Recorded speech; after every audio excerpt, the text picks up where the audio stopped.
The Seattle Kraken expansion draft is now just about 2 weeks away, and we could not be more excited here in Seattle. But the picture as far as protection lists around the league still is not completed just yet, as some trades are still going to happen between now and when those protection lists are due.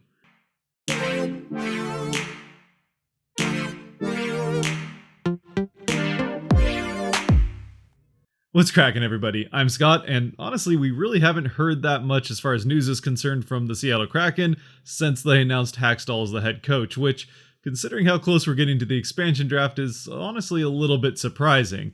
But there is at least one thing that has happened in this last week that could affect Seattle when it comes to the expansion draft. But first, as far as the expansion draft event, we did also get a few more details of what that's going to look like. It will be aired on TV on ESPN2 at 5 p.m. Pacific time, of course on July 21st, and will be hosted by Chris Fowler and Dominic Moore, as well as having Kevin Weeks go to different iconic areas throughout Seattle to do special pieces there throughout the course of the expansion draft.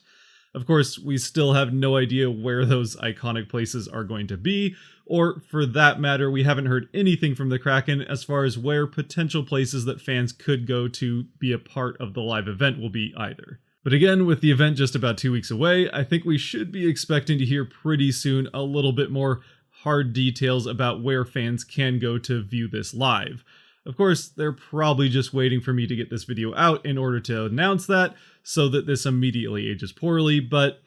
what are you going to do? But fortunately for those of you who like to plan more than 2 weeks ahead, while the Kraken have been dragging their feet when it comes to announcing specific locations, we did at least hear from the Dick's Drive-In restaurant chain that their Queen Anne location will be having a projector and live viewing party. So if you want a place to go and make those plans right now, then that would be the place to go. Also, real quickly before we move on, I know a lot of people have been asking and wondering when we're going to get the announcement of what the Kraken's jerseys are officially going to look like, and more importantly, when we can start buying them. Remembering that the ones that we saw back when they announced their name a year ago were just a concept, but I would expect them to look pretty similar to those. That being said, I don't think at this point that it's likely to happen before the expansion draft, and in fact, I would be pretty surprised if they don't make that announcement and that reveal during the expansion draft itself. So I would be looking for that to happen when the Kraken have that biggest stage and all the eyes on them. Oh, also, I did almost forget that the Kraken did actually have one other piece of news that they personally announced this last week, and that was the announcement of the name for their Northgate training facility, which will be known as the Kraken Community Iceplex. The name announcement by the team was made in partnership with Starbucks, who didn't get any naming rights, so don't worry, it won't be turning into the Starbucks Ice Complex anytime soon. But Starbucks will become the sole coffee provider for any coffee at the training center, or actually at the main arena and games as well. And on top of that, they will be opening what they call a community store at the training facility as well, where a portion of the proceeds, though they didn't say what portion, will be going to local nonprofits, as well as the Kraken's own nonprofit, the One Roof Foundation. Other ones named in this were the Black Girl Hockey Club, the Boys and Girls Club, and the Washington Wild, as well as Youth Care. And while the partnership and dedication to nonprofits and the community is definitely a very cool thing that is happening here, it is also true that Starbucks and Seattle sports have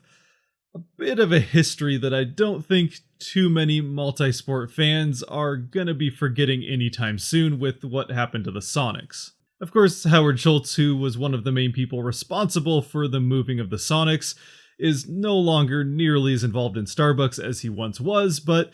that bitterness is still definitely there. Starbucks aside though, some other parts of this announcement that were also cool to see were a couple of pictures of the inside and the continued construction of the rinks, which included seeing some of the boards going up on one of them, which again is pretty cool to get that look of this coming together. It does also sound like the facility will be ready to open up sometime next month for the team, and then sometime mid-September for the rest of the general public. And although we did get this piece of news a few weeks ago, we do also know that the bar and grill that's going to be in the facility has been renamed to the 32 Bar and Grill after the whole issue over the name Kraken Bar and Grill. Overall though, like pretty much every announcement that they've made involving this facility along the way, The emphasis here was very much on the fact that the Kraken community Iceplex is very much there for the community. Whether that's the amount of or variety of different events that will be going on at this facility, like youth hockey camps, which they also brought up,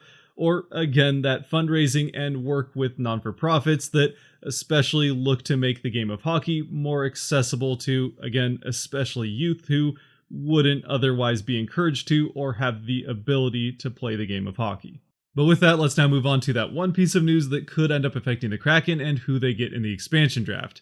and that being the trade of Viktor Arvidsson to the LA Kings. Of course, the Kings get Arvidsson from the Nashville Predators, and Arvidsson alone. In exchange, the Predators end up getting LA's second-round pick in 2021 and their third-round pick in 2022. Now, trades happen at the end of every season, so it's not like it's a surprise that we're seeing them now. But this one in particular is a pretty good example of the fact that we are going to be seeing maybe an uptick in trades from what we would usually see at the end of the season here in the next few days once the Stanley Cup is decided. Of course, as I'm filming this right now, Tampa Bay has a 3-0 lead and Game 4 is being played tonight, so there's every chance that by the time you're watching this, the series has already been decided and the Lightning have won their second cup in a row. But I personally picked the Lightning to win in 5 at the start of this series, so I'm going to stick with that and say the Canadiens pull this one out and that things aren't quite finished up by the end of Monday. But I again do still have the Lightning winning the series. Regardless though of when the Stanley Cup does end up finishing,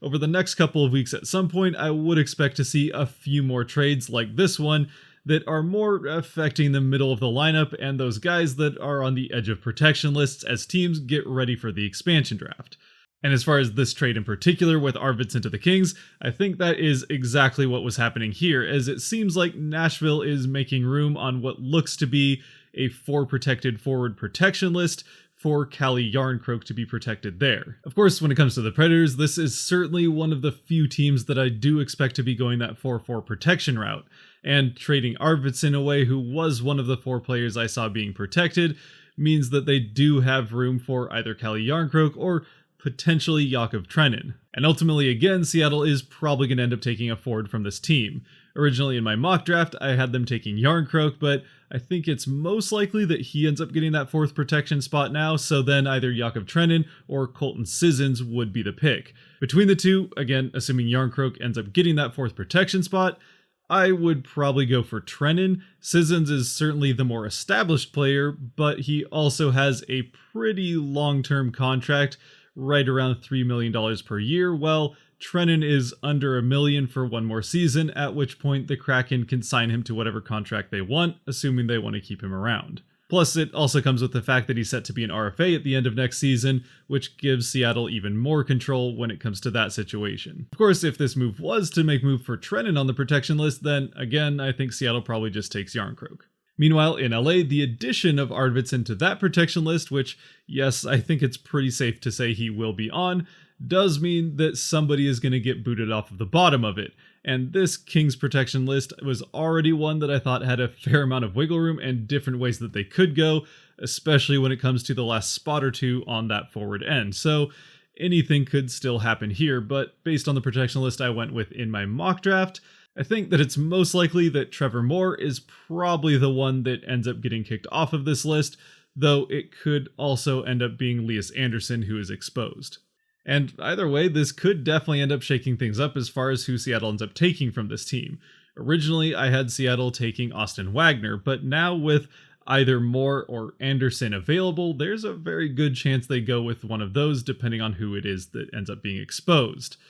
Both of those two are set to be RFAs at the end of this season, so it would mean that Seattle would have to use one of those 10 selections without a contract in order to go with them over Austin Wagner, who does have a contract for next season. So Wagner certainly isn't out of the race as far as being picked by Seattle is concerned. But if it is Moore that's available from the Kings, he is coming off of a pretty decent season for the Kings, and certainly the best season of his career so far, where he put up 23 points on 10 goals and 13 assists while playing a bottom 6 role.